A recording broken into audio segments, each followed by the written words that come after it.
நீங்க எப்போதாவது உங்க உடம்ப வெறும் சத, எலும்பு, ரத்தம்னு ஒரு சாதாரண பயாலாஜிக்கல் மெஷினா மட்டும் நினைக்காம, பல பிரபஞ்ச ரகசியங்கள அடக்கி வச்சிருக்கிற ஒரு பெரிய பழமையான நூலகமா கற்பனை செஞ்சு பார்த்திருக்கீங்களா? இன்னைக்கு நம்மளோட இந்த ஆழமான அலசல்ல நாம பேசப் போற விஷயம் அதுதான். ஆமா, இது ரொம்ப ரொம்ப சுவாரஸ்யமான ஒரு டாபிக். ஏன்னா சயின்ஸ், ஹிஸ்டரி, மொழி இது எல்லாம் இப்படி ஒரே நேர்கோட்டுல இணைக்கிற விஷயங்கள் ரொம்பவே குறைவு. கண்டிப்பா. கிரெக் பிரேடன் அப்படிங்கிற புவியியலாளரோட ஆய்வுகளை நான் படிச்சுட்டு இருந்தப்போ எனக்கு உண்மையிலே தலை சுத்திடுச்சுன்னு தான் சொல்லணும். நம்ம டிஎன்ஏக்குள்ள ஒரு பழமையான சேதி ஒளிஞ்சிருக்குன்னு அவரு சொல்றாரு. அது மட்டும் இல்ல, மாடர்ன் டேட்டா ஸ்டோரேஜ், பழங்கால வேதியியல், அப்புறம் பல ஆயிரம் வருஷம் பழமையான ஒரு மொழி, இது மூணும் நம்ம உடம்புக்குள்ள ஏதோ ஒரு புள்ளில இணையுது அப்படிங்கிற ஒரு பெரிய வாதத்தை அவர் முன்வைக்கிறாரு. அதான் இத படிக்கும்போதே எனக்குள்ள பல கேள்விகள் வந்துச்சு. குறிப்பா இந்த ஆய்வுகள் டிஎன்ஏவ ஒரு ஹார்ட் டிரைவ்னு சொல்றாங்க. அது எப்படி சாத்தியம்? நம்ம உடம்புல இருக்கிற ஜீன்ஸுக்குள்ள எப்படி தகவல்களை ஸ்டோர் பண்ண முடியும்? இப்ப இது சயின்ஸ் உலகத்துல நடந்த ஒரு பெரிய மைல்கல்னு சொல்லலாம். 2007ல அமெரிக்கன் கெமிக்கல் சொசைட்டி ஒரு ஆர்டிகல் வெளியிட்டாங்க. அதுல ஜப்பானிய விஞ்ஞானிகள் என்ன பண்ணாங்கன்னா, பாக்டீரியாவோட டிஎன்ஏக்குள்ள நாம கம்ப்யூட்டர்ல சேவ் பண்ற மாதிரி டிஜிட்டல் டேட்டாவை என்கோட் செஞ்சாங்க. வாவ், நிஜமாவா? கம்ப்யூட்டர் டேட்டாவை பாக்டீரியாக்குள்ள ஏத்துனாங்களா? ஆமா, கம்ப்யூட்டர்ல டேட்டா 0, 1 அப்படிங்கிற பைனரி நம்பர்ஸா இருக்கும் இல்லையா? அந்த பைனரி நம்பர்ஸை டிஎன்ஏவோட 4 அடிப்படை வேதியியல் எழுத்துக்களான ஏ, டி, சி, ஜி அப்படிங்கிற அமைப்புக்கு மாத்தினாங்க. அதாவது அடெனைன், தைமின், சைட்டோசின், குவானின் அதானே? எக்ஸாக்ட்லி. அந்த மாதிரி மாத்தின செயற்கை மரபணுவை உயிருள்ள பாக்டீரியாக்குள்ள செலுத்துனாங்க. ஒரு நிமிஷம் இருங்க. உயிருள்ள பாக்டீரியான்னு சொல்றீங்க. பாக்டீரியாலாம் ரொம்ப வேகமா பெருகுமே. ஒரு செல் 2 ஆகி 2 நாள் ஆகி பல ஜெனரேஷன் தாண்டி போகுமே. அப்படி போகும்போது இந்த டேட்டா எல்லாம் காலப்போக்குல அழிஞ்சு போயிடாதா? அதுதான் டிஎன்ஏவோட மாபெரும் சக்தி. அந்த விஞ்ஞானிகள் அந்த பாக்டீரியாக்களை பல 100 தலைமுறைகள் வரைக்கும் வளர விட்டாங்க. பல 100 ஜெனரேஷனுக்கு அப்புறமும் அந்த புது பாக்டீரியாக்களோட டிஎன்ஏவை எடுத்து படிச்சு பார்த்தப்போ அவங்க முதல்ல செலுத்தின அந்த டேட்டா எந்த அழிவும் இல்லாம அப்படியே துல்லியமா இருந்துச்சு. வாவ், ஒரு எழுத்து கூட மாறலையா? ஒரு சின்ன மாற்றம் கூட இல்ல. இது மூலமா ஒரு உயிரினத்தோட டிஎன்ஏ அப்படிங்கிறது இயற்கையான அழியாத ஒரு ஹார்ட் டிரைவ்னு நிரூபணமாச்சு. இது கேட்கவே பிரமிப்பா இருக்கு.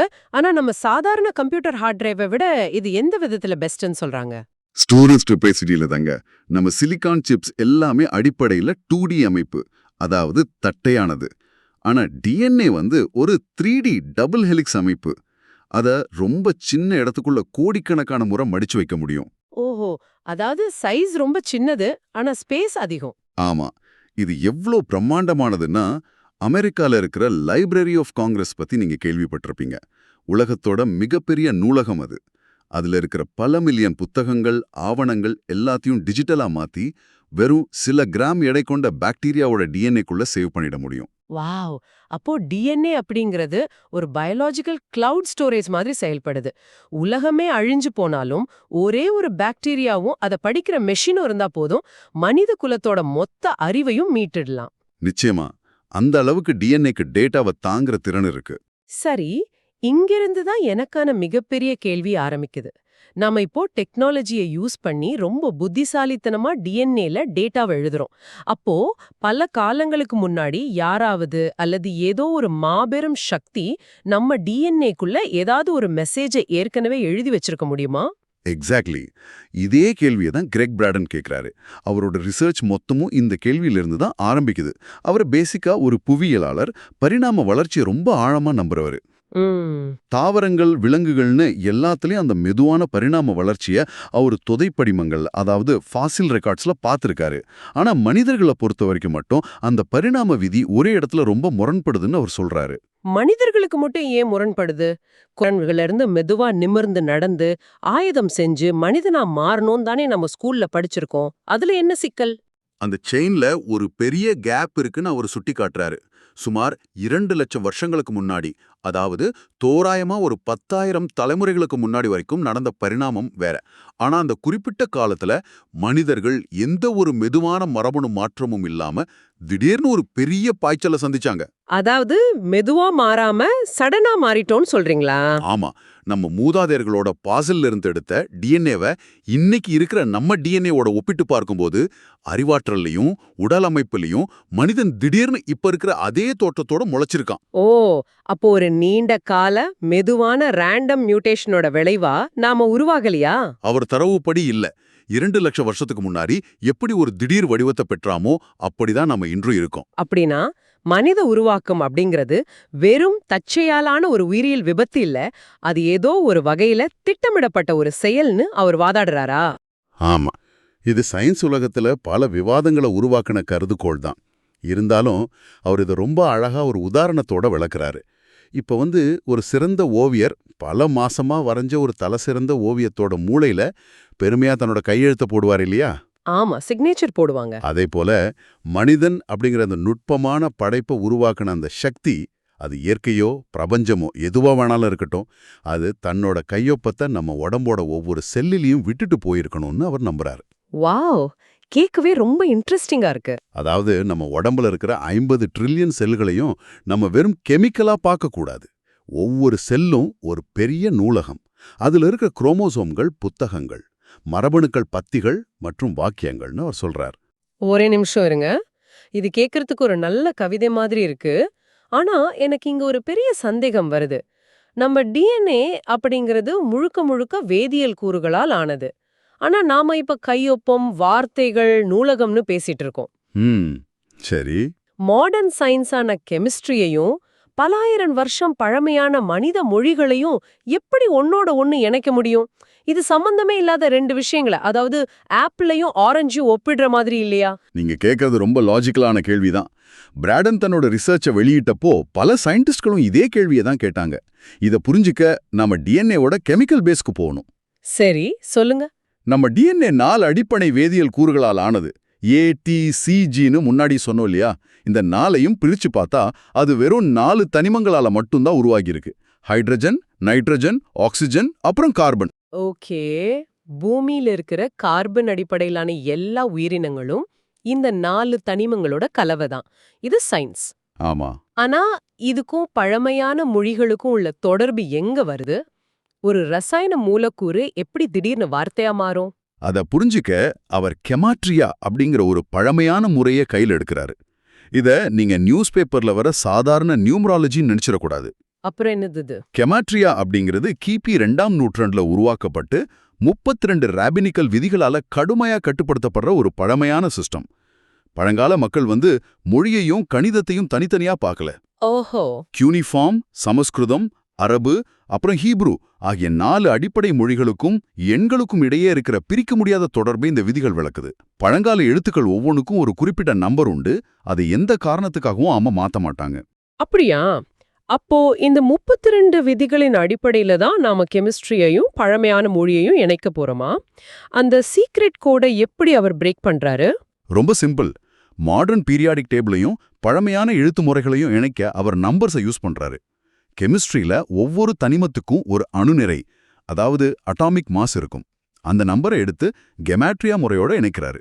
ஓகே, அந்த நம்பர்ஸை எப்படி இணைக்கிறாரு?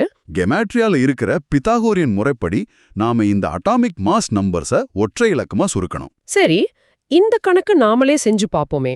முதல்ல ஹைட்ரஜன். இதோட அட்டாமிக் மாஸ் 1ன்னு நான் ஸ்கூல்ல படிச்சிருக்கேன். இத சிங்கிள் டிஜிட்டா சுருக்குனா 1 கூட்டல் 0 சமம் 1. சரியா? ரொம்ப சரி. ஹைட்ரோஜனுக்கான நம்பர் 1. அடுத்து நைட்ரஜன். இதோட அட்டாமிக் மாஸ் 14. இது சுருக்குனா 1 கூட்டல் 4 சமம் 5. அது ஈஸியா புரியுது. ஆனா அடுத்த ஆக்சிஜன். ஆக்சிஜனோட அட்டாமிக் மாஸ் 15.99ன்னு வருமே. இதே எப்படி சொருக்குறது? 1 கூட்டல் 5 கூட்டல் 9ன்னு கூட்டிட்டே போவதா? இங்கதான் இடிக்குதே. இங்கதான் அந்த கெமாட்ரியாவோட 32 விதிகள்ல ஒன்னு யூஸ் ஆகுது. அந்த பழமையான முறையில டெசிமல் நம்பர்ஸ்க்கு, அதாவது தசம எண்களுக்கு இடமே கிடையாது. ஓ, டெசிமல்ஸ் விட்டுடுவாங்களா? ஆமா, அவங்க ஒரு பொருளோட முழுமையான முழு எண்ணை மட்டும்தான் கணக்குல எடுத்துக்குவாங்க. அதனால 15.99ல இருக்கிற அந்த டெசிமல்ஸை நீக்கிட்டு 15ங்கிற முழு எண்ணம் மட்டும் எடுத்துக்கணும். இப்ப 15 பித்தகோரியன் முறைப்படி சுருக்கினா 1 + 5 = 6ன்னு ரொம்ப துல்லியமா வரும். ஓ, இப்ப புரியுது. டெசிமல்ஸ நிராகரிச்சுட்டு முழு எண்ண மட்டும் கூட்டணும். சரி, கடைசியா கார்பன். இதோட அட்டாமிக் மாஸ் 12. அப்போ 1 + 2 = 3. எக்ஸாக்ட்லி. ஆஹா, நம்ம கிட்ட இப்ப 4 நம்பர்ஸ் இருக்கு. Hydrogen 1, nitrogen 5, oxygen 6, carbon 3. இப்ப இந்த நம்பர்ஸ வச்சு என்ன பண்றது? இப்பதான் நாம அந்த பழமையான ஹீப்ரு மொழிக்கு போக போறோம். ஹீப்ரு மொழியோட எழுத்துக்கள்ல எந்தெந்த எழுத்துக்கள் இந்த 1, 5, 6, 3ங்கிற எண்களை குறிக்குதுன்னு பார்க்கணும். சரி, தேடுனா என்ன கிடைக்குது? கெமாட்ரியா விதிகள் படி 1 அப்படிங்கிறது Y, அதாவது யோட் என்ற எழுத்தையும், 5 அப்படிங்கிறது H அல்லது ஹே என்ற எழுத்தையும் குறிக்குது. 6ங்கிறது V அல்லது வவ் என்ற எழுத்தையும், 3ங்கிறது G அல்லது கிமல் என்ற எழுத்தையும் குறிக்குது. அதாவது கெமிக்கல் தனிமங்களான ஹைட்ரஜன் Y ஆகவும், நைட்ரஜன் H ஆகவும், ஆக்சிஜன் V ஆகவும், கார்பன் G ஆகவும் மாறுது. ஆமா. இது கேட்க ரொம்ப சுவாரஸ்யமா இருந்தாலும் எனக்கு இங்க மறுபடியும் ஒரு டவுட் வருது. சரி, YHVGs கிடைச்சிடுச்சு. ஆனா டிஎன்ஏவோட சைட்டோசின் மூலக்கூறுல பல ஆக்சிஜன் அணுக்கள், பல நைட்ரஜன் அணுக்கள், பல கார்பன் அணுக்கள் மிக்ஸ் ஆகி இருக்குமே. உண்மைதான். வேதியியல் வாய்ப்பாடு C4H5N3Oன்னு சொல்லுது. இதுல ஏதோ ஒரு ஒற்றை எழுத்து மட்டும் இல்லையே. இதை எப்படி ஒரு வார்த்தையா, அதுவும் வரிசையா படிக்க முடியும்? ரொம்ப ஆழமான கேள்வி இது. இத நாம மொத்த அணுக்களோட எண்ணிக்கையை வச்சு பார்க்கறது இல்ல.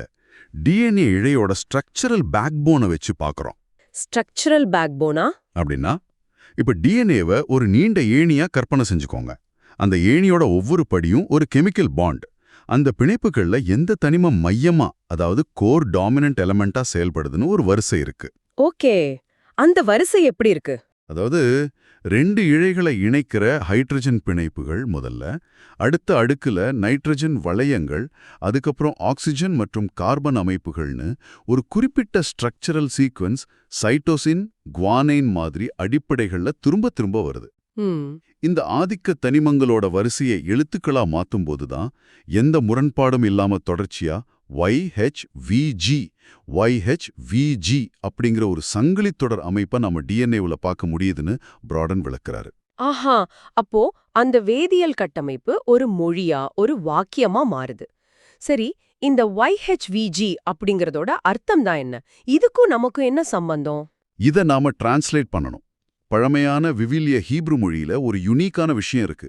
அதுல உயிரெழுத்துக்கள், அதாவது வவல்ஸ், வெளிப்படையா இருக்காது, மறைமுகமா தான் இருக்கும். அப்போ வெறும் மெய்யெழுத்துக்கள் மட்டும்தான் இருக்குமா? ஆமா, அந்த மொழி மெய்யெழுத்துக்களை மட்டுமே வச்சு எழுதப்படும். அதனால தான் நமக்கு YHVG அப்படின்னு கிடைச்சிருக்கு. இதுல YH அப்படிங்கிறது பழமையான ஹீப்ரூல கடவுள் அல்லது நித்தியமான அப்படிங்கிறது குறிக்கிற ஒரு ரொம்ப சக்தி வாய்ந்த வார்த்தை. வாவ்! அப்படியானால் மீதமுள்ள அந்த VG அப்படிங்கிறது எதை குறிக்குது? VG அப்படிங்கிறது உடலுக்குள், அதாவது விதின் த பாடி அப்படிங்கிறத குறிக்குது. என்னது? இதோட அர்த்தம் என்னன்னா, ஒவ்வொரு மனிதனோட உடம்புலயும், நம்ம ஒவ்வொரு செல்லுல இருக்கிற டிஎன்ஏ கட்டமைப்புக்குள்ளேயும் உடலுக்குள் நித்தியமான கடவுள் அப்படிங்கிற செய்தி எழுதப்பட்டிருக்குன்னு சொல்றீங்களா? ஆமாம், சரியா சொன்னீங்க. இது உண்மையிலே ஒரு மிகப்பெரிய சயின்ஸ் மற்றும் பிலாசபி கனெக்ஷன். நாம எங்கேயோ பிரபஞ்சத்தோட விளிம்புல தேடிட்டு இருக்கிற ஒரு பெரும் சக்தி நம்ம உடம்புக்குள்ளேயே ஒவ்வொரு அணுவிலையும் ஒரு சிக்னேச்சரா எழுதப்பட்டிருக்கு அப்படிங்கிறது ஆச்சரியத்தோட உச்சம். கண்டிப்பா. ஆனா இங்க நாம ஒன்ன ரொம்ப கவனமா அனலைஸ் பண்ணணும். பிராடன் இதை ஒரு குறிப்பிட்ட மதரீதியான கருத்தாவோ அல்லது மனிதன்தான் கடவுள் அப்படிங்கிற மமதையாவோ முன்வைக்கல. அப்புறம் எப்படி பாக்குறாரு? மாறாக, மனிதன் அப்படிங்கிறவன் ஒரு சாதாரண மாமிச பெண்டம் இல்ல, அவன் ஒரு சக்தி வாய்ந்த பிரபஞ்சத்தன்மை கொண்ட படைப்பு அப்படிங்கறத இது உணர்த்துது. இன்னொன்னு, இத ஒரு புத்தகத்தோட ஒப்பிட்டு பாருங்க. சரி, நாம இப்ப கெமிஸ்ட்ரி அப்புறம் மொழியியல் விதிகளை வச்சு மொழிபெயர்த்திருக்கிற இந்த YHVG அப்படிங்கிற வார்த்தைகள் டிஎன்ஏ அப்படிங்கிற அந்த பெரும் புத்தகத்தோட வெறும் முன்னுரை, அதாவது ப்ரிஃபேஸ் மட்டும்தான். இது ஒரு சின்ன ஆனா ரொம்ப ஆழமான அறிமுகம் மட்டும்தான். வாவ்! அருமையான ஒரு இடத்துக்கு வந்து சேர்ந்திருக்கோம். நம்மளோட இந்த விரிவான தேடலை நம்ம கொஞ்சம் சுருக்கமா தொகுத்துடலாம். கண்டிப்பா. ஜப்பானிய விஞ்ஞானிகள் பாக்டீரியால டேட்டாவை சேவ் பண்ணி டிஎன்ஏவை ஒரு 3D நூலகமா நிரூபிச்சதுல ஆரம்பிச்சோம்.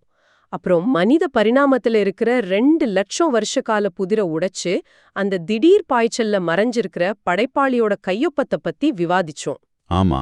கடைசியா மாடர்ன் கெமிஸ்ட்ரி தனிமங்களான ஹைட்ரஜன், நைட்ரஜன், ஆக்சிஜன், கார்பனோட அட்டாமிக் மாஸ பழமையான கெமாட்ரியா விதிகள் படி ஹீப்ரு மொழியோட இணைச்சோம். டிஎன்ஏவோட கட்டமைப்புல உடலுக்குள் நித்தியமான கடவுள் அப்படிங்கிற அந்த ரகசிய செய்தி ஒளிஞ்சிருக்கிறதையும் பார்த்தோம். ரொம்ப சரியா சம்மரைஸ் பண்ணீங்க. இத கேட்டுட்டு இருக்கிற நீங்க இனிமேல் உங்களை வெறும் சத, எலும்பு, ரத்தத்தால் ஆன ஒரு சாதாரண மிஷினா மட்டும் நிச்சயமா நினைக்க மாட்டீங்க. நீங்க 2 லட்சம் வருஷம் பழமையான ஒரு பிரம்மாண்டமான சீக்ரெட் மெசேஜ சுமந்துட்டு திரிற ஒரு உயிருள்ள நடமாடும் நூலகம். உங்களை நீங்களே பார்க்கிற விதம் இனி முற்றிலும் மாறி இருக்கும்னு நம்புறேன். உண்மைதான். இந்த இடத்துல உங்களுக்கு ஒரு இறுதி சிந்தனையை விட்டுட்டு போக விரும்புறேன். நம்ம இப்ப பார்த்த இந்த YHVG அப்படிங்கிறது நம்ம மரபணுதா மாபெரும் புத்தகத்தோட வெறும் இன்ட்ரோடக்ஷன் மட்டும்தான் வச்சுப்போம். அப்படியென்றால் மீதமுள்ள புத்தகம் எங்க இருக்கு? அறிவியலாளர்களால இன்னைக்கு வரைக்கும் எந்த யூஸும் இல்லைன்னு கருதப்பட்டு ஜங்க் டிஎன்ஏன்னு குப்பையா ஓரங்கட்டப்படுற அந்த 98% டிஎன்ஏ பகுதிகளில் வேற என்னென்ன பிரம்மாண்டமான காவியங்களோ, கடந்து போன வரலாறுகளோ அல்லது பிரபஞ்சத்தோட மாபெரும் அறிவியல் உண்மைகளோ ஒழிஞ்சிருக்கக்கூடும். அதற்கான சரியான மொழியியல் மற்றும் சயின்டிஃபிக் திறவுகோள் நமக்கு கிடைச்சா அந்த புத்தகத்தோட அடுத்த சாப்டர்ஸ் நமக்கு என்ன சொல்லும்? நீங்க ஒரு சாதாரண மனிதர் இல்ல, என்றோ ஒரு நாள் திறக்க காத்திருக்கிற ஒரு ரகசிய நூலகம். சிந்திச்சு பாருங்க.